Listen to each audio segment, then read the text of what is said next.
Alright, what's up? Gonna be talking about the best monsters day for every tier as, somewhat voted by the community. I'm going over general responses to polls and questions I've put out a few days ago. So yeah, to start off, for common, the clear winner in the community poll was Mr. Flamey, right? I think out of all the commons you really have available to you, Slimy is not really good for anything.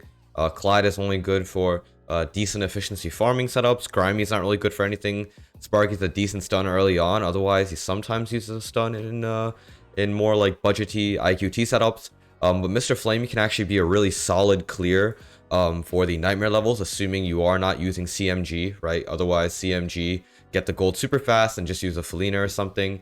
But yeah, Mr. Flamey, I would definitely agree with what the community said. Probably the best common overall, in my opinion.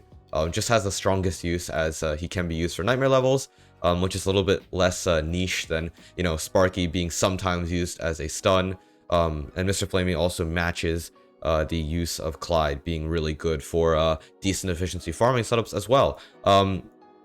In terms of rares, I guess what somewhat surprised me, but didn't really surprise me, was Cappuccino winning. More specifically, honestly, just regular... Okay, wait. That is a really weird fire glitch. Anyways, yeah, more specifically, just regular Cappuccino winning the vote here. I think definitely Skellington... Okay, no, maybe Skellington wasn't a contender. But I'd say definitely Stacky was another contender for being the best uncommon overall.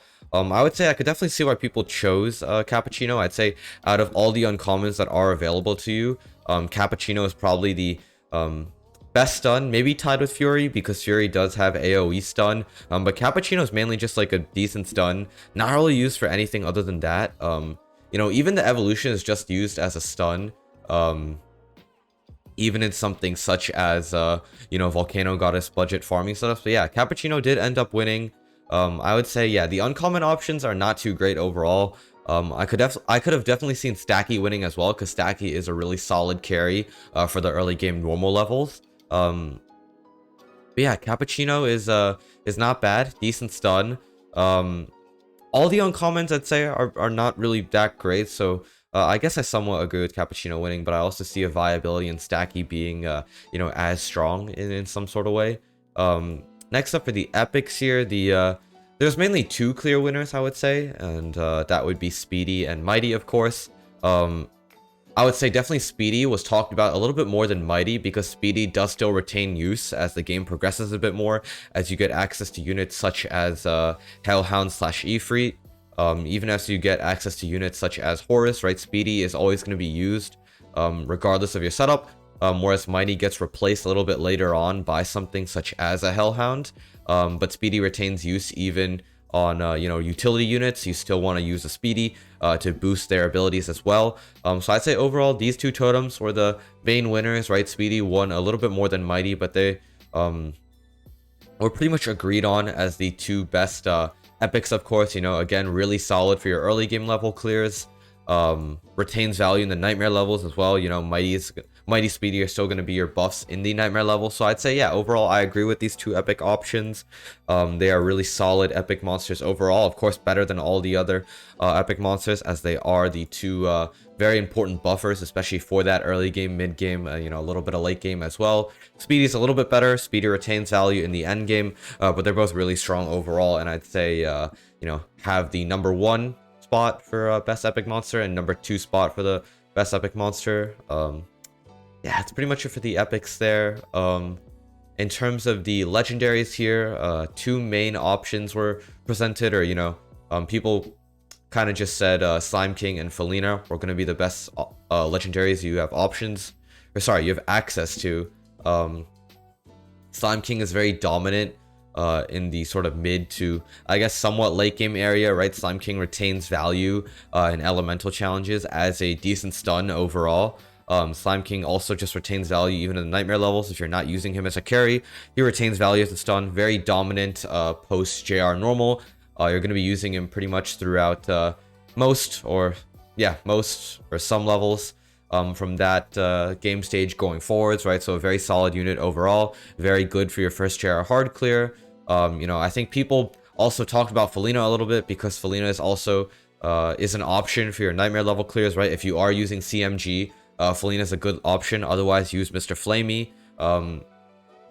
I'd say I definitely think Slime King's a little bit better. Again, he has more value, more versatility, you know, less gold to make him good, whereas Felina needs the 40 million gold, again, mainly from CMG, to be able to use as a nightmare level clearer. Felina can also be used in farming setups to speed up that by a little bit.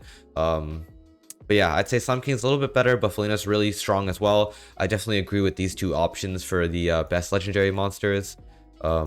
Maybe a little bit, okay, I actually think the best legendary monster is a little bit different depending on our situation. I definitely say, you know, Slime King, most versatile out of them. Felina being second best. Yeah, I guess I agree with Felina being second best. Although legendary monsters is definitely the tier when different monsters start being viable for different situations, right? Blue Archangel, good for Volcano Goddess. Yellow Archangel, good for IQT. Deathbite's good for specifically the elemental challenges to be combined with something such as an Anubis.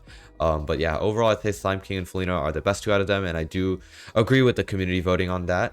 Next up in the special monster section, I don't think it was even a question. Hellhound / Ifrit won by quite a bit, with a little opposition from the people who thought Archimedes was the best special, right? Hellhound and Ifrit are very dominant in the endgame, being the core unit to really activate all those endgame setups, right? Even if you do have DPS mythics, I guess, such as Zeus or Jiraiya or Amaterasu, to allow those units to really shine, you really do need a Hellhound, preferably at 3 gold, or, you know, sometimes 2 gold, I guess, but even then, that's a little bit suboptimal. So yeah, Hellhound, Ifrit, the best special by far, especially considering how mediocre or bad the other specials are, right? Archimedes is not really a core unit. She can be used for farming setups, can be used as DPS for Volcano Goddess. Doesn't really come close to how important Hellhound is for Volcano Goddess, though. A lot of other specials are really just bad overall. You know, talking about Mummy King, talking about Gabriel, talking about Darkwing, Cronus, you know, all those other units. You know, maybe Cheeves is a decent stun. Kind of similar to Pony Sparks, but yeah, Hellhound just really is the best special overall. Not really any sort of competition in that. Some other specials are viable, but they don't really come close to the importance of Hellhound. In terms of the best mythic, I really saw a tie between Horus alongside of Jiraiya and alongside Amaterasu. I personally think Horus is the best mythic. Horus is the most versatile, going to be used in the most setups.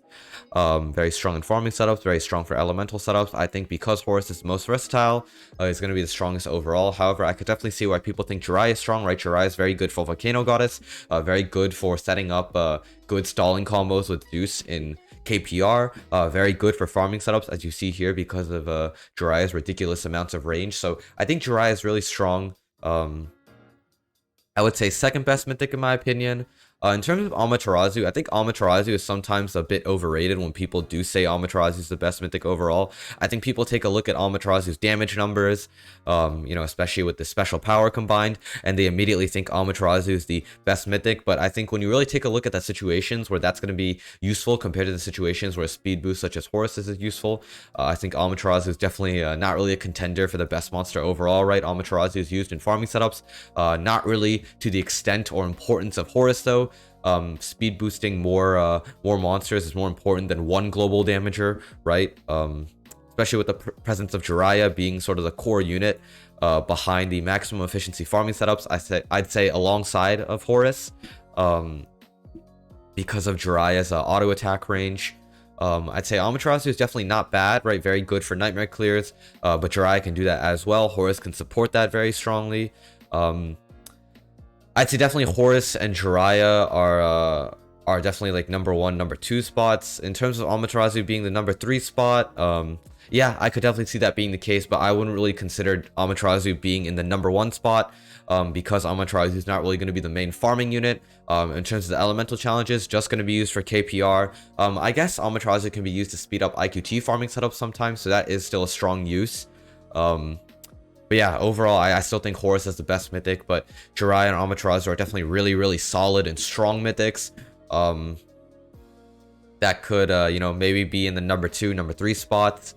I still think Horus retains the #1 spot because of the versatility of Horus, and how little gold commitment you need to put into Horus for Horus to be very strong. But yeah, that's pretty much the feedback I got from the community posts or community polls I put out over the past few days. Just asking, you know, which monsters are best in each tier. This is kind of my feedback, agreements, disagreements on some of the opinions posted there, opinions or votes posted there. I'd say definitely mythics are the most difficult one for me to decide. I think definitely valid arguments for each one of these mythics here being the best. Yeah, I guess it does depend on the situation you're playing in, what you're trying to do in each stage of the game. And if you are going for that mindset, then Horus would be the best, which is why I still retain that opinion of Horus being the best. But yeah, that's gonna be it for this video. Like, subscribe, and yeah, see ya.